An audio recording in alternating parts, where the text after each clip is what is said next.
मसाजोगचे सरपंच संतोष देशमुख हत्याकांडातील फरार आरोपी कृष्णा आंधळे नाशिकमध्ये असल्याचा दावा स्थानिकांनी केलाय।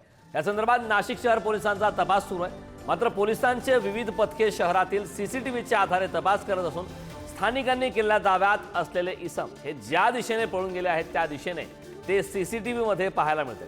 या संदर्भात पोलिसांचे विविध पथक शहरात रवाना करण्यात आले आहेत। या दृष्टीने नाशिक शहर पोलीस ठिकठिकाणी जाऊन सीसीटीव्हीच्या आधारे माहिती घेत आहेत। सीसीटीव्हीमध्ये दिसणारी व्यक्ती ही कृष्णा आंधळे आहे का या संदर्भातला शोध आता नाशिक पोलिसांकडून घेतला जातो।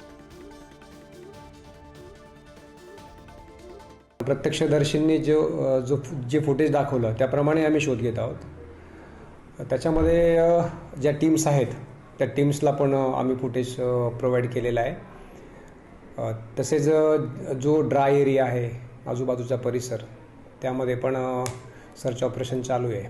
आत्तापर्यंत आम्ही जवळजवळ 100 सीसीटीव्ही फुटेज चेक केलेले आहेत। तर ते शहरातले आहेत, काही त्याच्यामध्ये काही ग्रामीण भागातले आहेत, काही ग्रामीण भागात आणि शहराच्या बाउंड्रीवर असलेले काही फुटेज आहेत ते पण आम्ही चेक केलेले आहेत। काही आमचे बातमीदार आहेत त्यांनाही आम्ही ते फुटेज दिलेले आहेत, त्याप्रमाणे आमची कारवाई चालू आहे।